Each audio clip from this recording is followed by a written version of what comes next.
Surprise, surprise! Guess who is making their way to Ukraine? Surely not some terrorists, some jihadists, right? Surely no. Oh, yeah, that's what happened. El Mayadeen reports that terrorists from Syria go to Ukraine to fight Russia. Will Turkey suffer? So that's what's happening right now. 450 fighters have made their way to Ukraine. And they've come from northern Syria, from Idlib. Again, I kind of hate the headline. It's correct, but I hate it because it gives people the impression that these are Syrian terrorists. Yes, some of them are Syrian, but a lot of them are foreigners. Just to give you an example, in Idlib, there are about 5,000 Uyghurs, right, who are there, part of this, jihadist stronghold. Let me pull up Idlib on the map. Just again, I like to explain the geopolitical context for you so you can get a picture of what's going on. Again, Idlib is a governorate and it's a city in Syria, in northern Syria, right here on the border with Turkey. So again, just to quickly recap, over here, east of the Euphrates, this is occupied by the United States and the Kurdish-led SDF. Down here, the Golan Heights are occupied by Israel, and up here, Idlib is occupied by Turkey. And of course, these 20 to 30,000 jihadists. Because, what happened during the war in Syria is that a lot of the times the government would ask these terrorists, you can either get killed in battle or you lay down your arms and we put you in this green bus and send you to Idlib, right? So they're not in prison in Idlib. They're just there. they literally run the place. And of course, the dominant group there is Hayat Tahrir al-Sham. In English, you just say HTS for short, right? But what is HTS? Well, HTS, it used to be called Al-Nusra, right? Jabhat al-Nusra. And what was Al-Nusra called before? Al-Qaeda. I'm not saying that like figuratively, like, oh, they're like them. No, it's literally, it's a rebranding. They just changed the name, like Facebook changed to Meta. It's a rebranding. That's it. And so these people from Al-Qaeda and it's mostly HTS, they have made their way. They've made their way now to Ukraine, right? So let me just read you a little bit from this this report over here.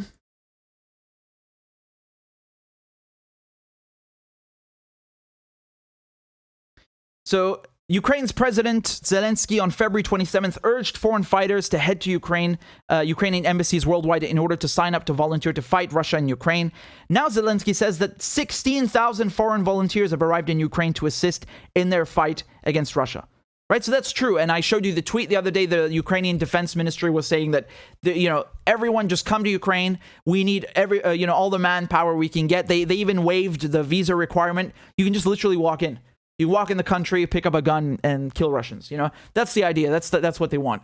And so that's what's happening. And I warned you. I told you the other day you're going to get people from Idlib. I told you that. I said, mark my words, you're going to have people, you're going to have these jihadist nut jobs, these people that are financed by Qatar, by Turkey, Saudi Arabia, the US, from Idlib coming to Ukraine. Did I not tell you that? Go pull it up. I told you exactly that because I knew this was going to happen because that's the model which they engineered in Syria.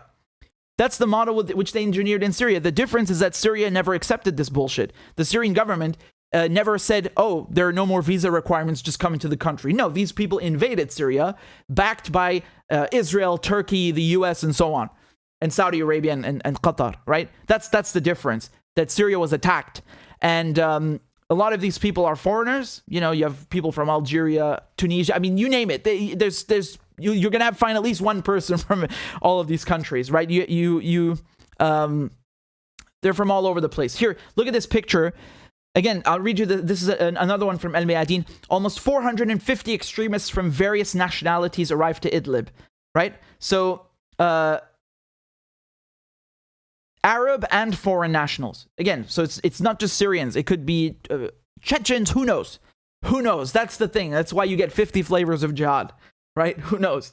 Here's a picture. Now, again, you can see this guy over here. Immediately, he's a terrorist. He's got the Free Syrian Army flag and underneath a Turkish flag. So he's from Idlib because Turkey's controlling Idlib, and the militias there, and specifically HTS. They let them run the place. And the Free Syrian Army, I know they tried to market this as some kind of democratic fighting force. It's not. It's really not. Maybe it used to be at one point in time, but that was a very, very, very, very short period of time, because clearly, very quickly, you saw that people who were in terrorist groups, people who were in the Free Syrian Army were going to terrorist groups like, Jabhat al-Nusra, and then back and forth, and it just all got mixed together, and you end up with the guys on top. It's like gang warfare fighting for territory. It's really interesting because at one point, all these terrorist groups weren't fighting the Syrian government, they were fighting themselves for control, right? And of course, who do you think came out on top? It's the battle-hardened Al-Qaeda fighters. They defeated everyone, and they took the so-called role of leading the revolution. They're just terrorists. And guns for hire, right? So relatives of extremists that have arrived in Ukraine told Sputnik that senior fighters from terrorist group Hayat Tahrir al-Sham, again, which is HTS, have held a number of meetings with senior leaders in the Turkestan Islamic Party group. And again, Turkestan Islamic Party group, that's what I was telling you about. It's the Uyghurs, right? So it's ironic because this terrorist group, they were on the United States list of terrorist groups, and then Trump removed them. I wonder why. That's their flag, right? So Trump removed them because they're obviously a good tool to attack Assad with and to attack China with, right? Because they are calling for separatism. You keep the Xinjiang province, in turmoil and so on. Classic divide and conquer. No, nothing new there. So Iraqi terrorist leader Maysara bin Ali, also known as Al-Qahtani, said on Telegram that if a Muslim in Ukraine fights and defeats the Russians, he would be rewarded in heaven, and if he gets killed, he would be a martyr, having died in a holy war. So you see, once again, it's the same kind of... It was expected that these people would go to Ukraine because Russia is in Syria, right? So Russia was invited officially, legally by the Syrian government to assist fighting these terrorists. And of course, they don't like Russia because Russia kicked their ass. When Russia entered the war in 2015-16, it turned the tide. It completely, absolutely turned the tide. Hezbollah and Iran were in there since 2013, but it's really Russia that did a lot of the heavy lifting. And so they have an axe to grind with the Russians. They have a bone to pick with the Russians. They don't like them in Syria. They don't like them in Ukraine, right? So that was expected.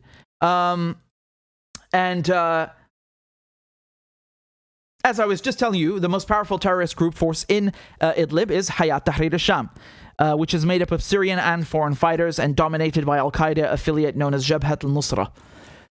The main problem is the foreign fighters. They have nowhere to go, said Sinan Ulgen, a former Turkish diplomat and analyst with Carnegie Europe. Sending the terrorists to Ukraine is one solution that the US and NATO are using, just as the Obama administration used the Al-Qaeda terrorists to fight the Syrian government for regime change.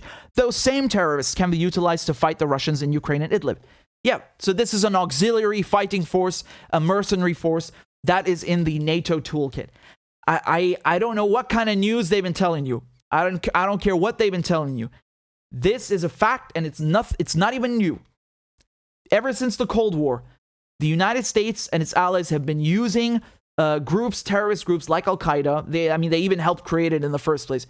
In Afghanistan with the Mujahideen first, then they used Al-Qaeda in Syria, and now they're using neo-Nazis in Ukraine. This is how it works.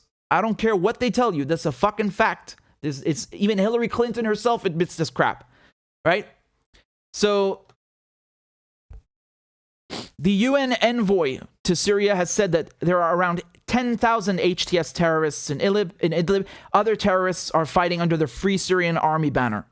However, once President Erdogan of Turkey began sponsoring them, he changed their name to the National Front for Liberation. The US-NATO war on Syria for regime change used the Muslim Brotherhood partisans as boots on the ground in Syria.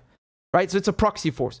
The terrorists were originally named Free Syrian Army, but were taken over by Al-Qaeda and finally morphed into ISIS. Exactly what I just told you. I didn't even read this part before. It's exactly what I told you.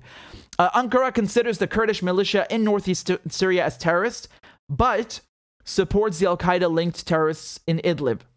Turkey invaded Syria in several places, and Idlib was one of their occupation points. The Turkish military convoy passed freely amidst the terrorists in Idlib, right?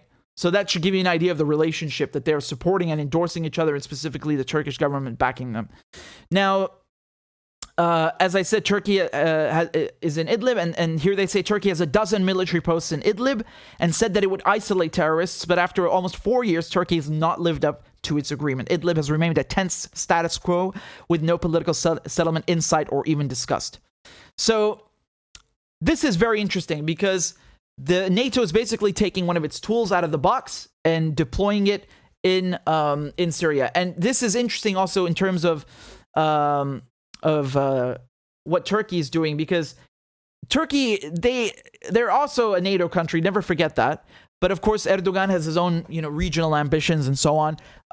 He would like to take Idlib very much because, he's trying to expand Turkey. And, there are even parts of Turkey right now that used to be Syrian that were given to them by the colonizers. And, he has some grand visions of, reviving the Ottoman Empire. But my point was that this is not the first time you see a NATO country shipping these foreign fighters away. It's ironic because Turkey is also involved in Libya. And so Erdogan has sent fighters from Syria in Idlib over to Libya, right? Look at this. This is an article from February, just last month. Okay. The Pentagon... this is from Radio Free Europe, right? So if they're admitting it, then there you go. The Pentagon says Turkey sent 3,500 Syrian fighters to back the Libyan government, right? So during the first 3 months of 2020, Turkey sent 3,500 Syrian fighters to Libya to help the North African country's internationally recognized government in its civil war against a rebel commander. So again, you see they basically, it's, jihadi tourism, just ship them off here and here. It's just an auxiliary mercenary force. And it's honestly hilarious, right? You have NATO, Al-Qaeda, and neo-Nazis all in one boat on the same side. I mean, talk about an unholy alliance, right? An unholy alliance, by definition, doesn't get worse than that, right? Wow. Now, of course, people will say, well, this is just one report from Sputnik and El Mayadeen. It's not confirmed. Okay, fair enough. Honestly, it's just a question of time before you have it confirmed.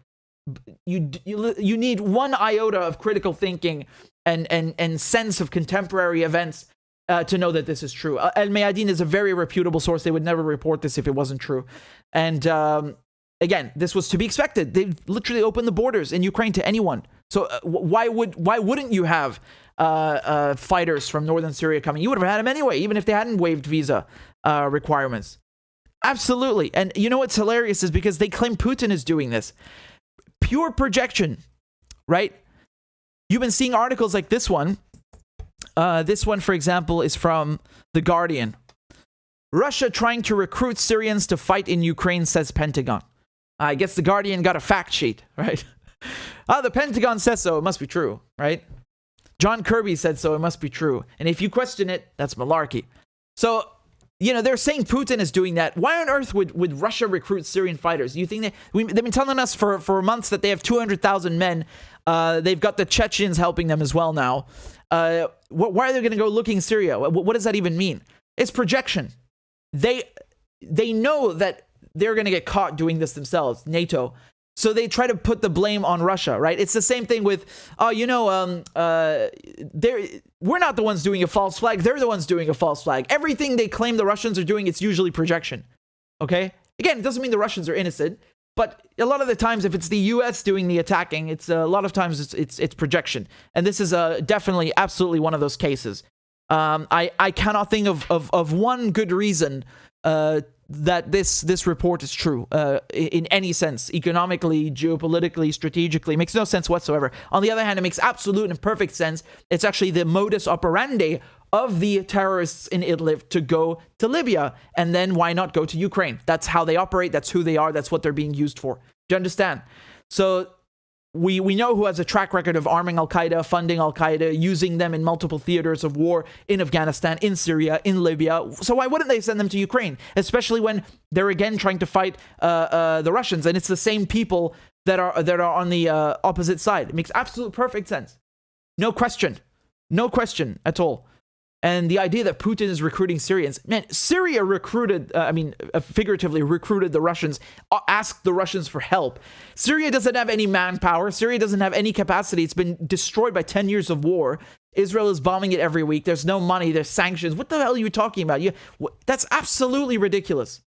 Absolutely ridiculous. I mean, it would really have to be some kind of specialized, maybe a bunch of some special forces. I'm imagining what it could be, but it's certainly not on the same scale. And again, I cannot think of any scenario under which they would do that. It makes no sense.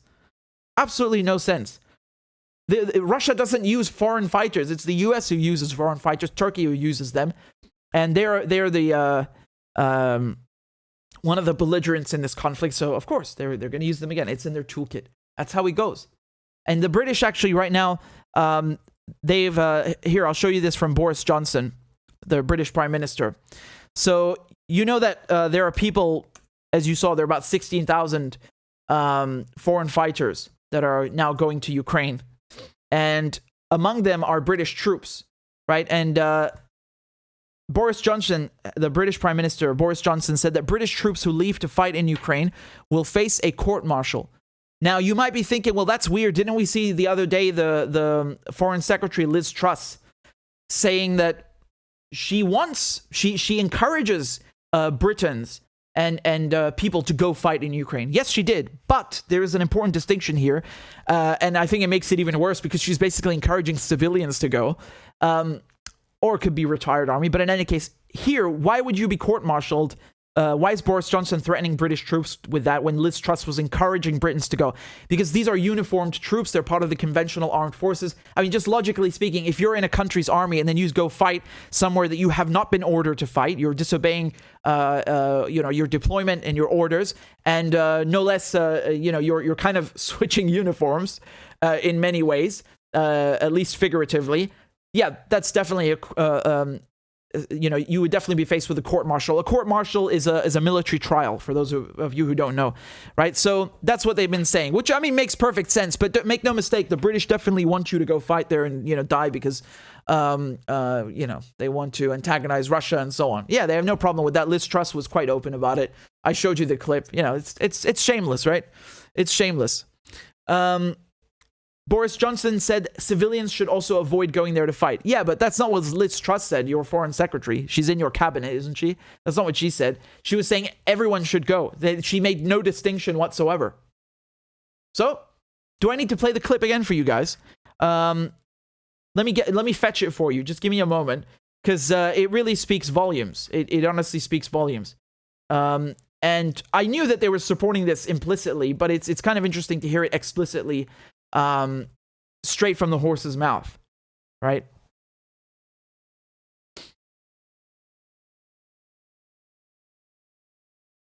Here you go. President Zelensky has... Take a look at this.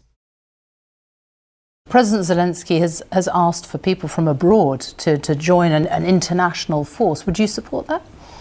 I do support that. And of course, that is something that people can make their own decisions about. The people of Ukraine are fighting for freedom and democracy, not just for Ukraine, but for the whole of Europe, because that is what President Putin is challenging. And absolutely, if people want to support that struggle, I would support them in doing that. So you support Britain, people from Britain, going over to Ukraine to help in the fight? Absolutely, if that's what they want to do. That's my online news outlet, by the way. In context, go follow on Twitter and subscribe on YouTube, because that's the kind of stuff I post, like the actual news clips in context. But in any case, you see that Liz Truss, the foreign secretary, for those of you who don't know, that's the equivalent of the U.S. Secretary of State, right? So Tony Blinken in the U.S., Liz Truss in the U.K. And that's a few days ago, right? Well, when was this? I heard. Just right? So I heard that if. Of course, President Zelensky has asked. So of course, if you're uniformed troops, they're going to court-martial you. I don't doubt that, and I think it's perfectly reasonable. On any country would do that. Fine, but it is ironic that they're like, yeah, just go fight there, whoever you are. They don't care about your lives, man. And just to further prove that point, look at NATO. They kept saying, yeah, we want Ukraine to join, and they were teasing Ukraine with NATO membership. And then when it comes down to it, when shit hits the fan, and things get messy, like right now, and the Ukrainians are under attack, who's coming to their defense? NATO's like, we ain't going in. No. Here's some guns. You go fight yourself. Do that by yourself. Good luck. you know, get some foreign fighters to help you. But yeah, again, I was thinking perhaps that I don't want to repeat myself because, you know, I've explained what's happening in Syria many times, but I remember we've got thousands and thousands of new subscribers, so it is worth going through it again, going through the paces and explaining how Syria is occupied, who is in Idlib, and what's going on there, because this is really kind of like the last stronghold, terrorist stronghold. I think someone quoted it as being the biggest Al-Qaeda stronghold since 9/11, just to give you an idea how serious we're talking. And look at the map just quickly before I tell you something very funny that's going to make you laugh. Look at this map. So again, as I was telling you, you have the Israelis occupying the Golan Heights here since 1967. You know, that violation of Syria's territorial integrity and violating Syria's sovereignty, that's okay. But for Ukraine, we're going to lose it. But it's okay to do it to Syria, right? All of a sudden, international law doesn't matter. You know, Trump recognized the Golan Heights as Israeli, and Biden maintains that position. You know, they're total hypocrites. In any case, here you have El Tanaf, which is a U.S. air base, and that's why it's in green. They're occupying this area. And up here you have Idlib and the Turkish occupation, which is kind of spread out. And of course, in yellow, as I was saying, east of the Euphrates, you have the oil wells. You see the oil wells? So you know where the Americans are. I don't need to I don't need to explain further. I'm not joking. Like, that's literally where they are. They're occupying the oil. So you have a big concentration here, the Al Omar oil fields, and then of course up here in Hasake, right? So right here on the edge, you have more oil fields. And of course the Kurdish-led SDF, they call themselves the Syrian Democratic Forces. Don't make any mistake. That's not the official Syrian army. They just call themselves that. It's a militia. It's a Kurdish-led militia. It's backed by the U.S. and together they occupy the oil fields and they are preventing Syria from accessing its wealth. And it's not just oil. This is also the fertile, most fertile region in Syria. It's the breadbasket region, as it's called, because all the things are grown here. You know, Syria used to be a net exporter of wheat. Just as one example, cotton as well is grown. Many things, and Syria used to be self-sufficient, and now it's screwed because they're not letting Syria access its own resources. It's occupied by the U.S. And I just want to tell you something funny. Do you see how in this map over here, in green, you notice the color coding, right? Like the Syrian army, the Syrian government is in red because it's bad, and then the occupation, you know, like the American and the Turkish one, the NATO occupation, yeah, you know, that's in yellow and green. That's okay. It's a bit better, but that's not my point. Look over here in Idlib. This is where they say that, here's the key. No, again, remember, a map is absolutely useless without a key. Throw it away. Here's the legend and the key. So you see here in green, they say these are the rebel forces, right? The Free Syrian Army, Ahrar al-Sham, other moderate groups. Moderate groups. And that's not just this map that will tell you that. Everyone in the West will tell you, yeah, they're not terrorists. They're just moderates. Okay, how come then every time they kill an ISIS leader, where is he hiding? Up here in Idlib with the so-called moderates. How funny how that works, right? Funny how that works. Amazing, right? Abu Bakr al-Baghdadi, he was killed in Idlib, if I'm not mistaken, right? And the other one that they killed a few months ago, also in Idlib. Weird, right? This extremist is hanging out with the moderates. Why would the moderates take him in? That tells you everything you need to know, man. Everything. So there you go. And actually, a few years ago, this entire map, like over here, half of Syria was in black under ISIS. So I'm glad it's been liberated. But these are really the last areas that are left. I don't know if it's going to be a military solution. I think it'll probably be a diplomatic one. I'm hoping that the Turks will just leave, the Turkish army. And I think we might get to a point where you see the U.S. going and groveling to Maduro. You might see the U.S. also being forced into a situation where it has to compromise and then re-recognize Assad as the democratically elected president, which is what he is. You know, I don't care what they tell you; it's the fact. And also, you saw how before a few months ago they were worried that in Lebanon, Hezbollah was getting too popular. Right? They were not happy that Hezbollah was trying to fix the gas shortages in Lebanon by bringing fuel from Iran. So in order to screw Iran, the Americans were forced into a position where they had to work with Bashar al-Assad's government to make sure that the Arab pipeline could bring gas from Egypt into Jordan and then also through Syria and then to Lebanon. So you never know what happens. Hopefully a diplomatic solution, and always better than war. But yeah, just going back to these foreign fighters going to Ukraine, don't be surprised one bit. This is the reality. You have NATO working with Al-Qaeda, with neo-Nazis. This is what's up. Don't have any illusions, right? Don't have any illusions about this. Don't kid yourself. It doesn't matter even if it's just a tiny percentage. This and again, the neo-Nazis themselves in Ukraine brag that they have more influence than anyone else. It's the principle. And despite their so-called bans in Congress on funding this Azov battalion, why do Western weapons keep ending up in their hands then? What's going on? Someone is screwing up. It's just like in Syria. They used to say, no. We're only giving non-lethal aid to the moderate rebels, right? And then all of a sudden, all of this U.S. military equipment falls into the hands of ISIS in Iraq. And then in Syria, they're accidentally dropping air packages to these extremists, and all this high-tech equipment and lethal and non-lethal aid and logistical and intelligence support is always ending up in the hands of these extremists. How peculiar. Oh no. Oops. Oh no. So, don't let them take you for suckers. This is what's up.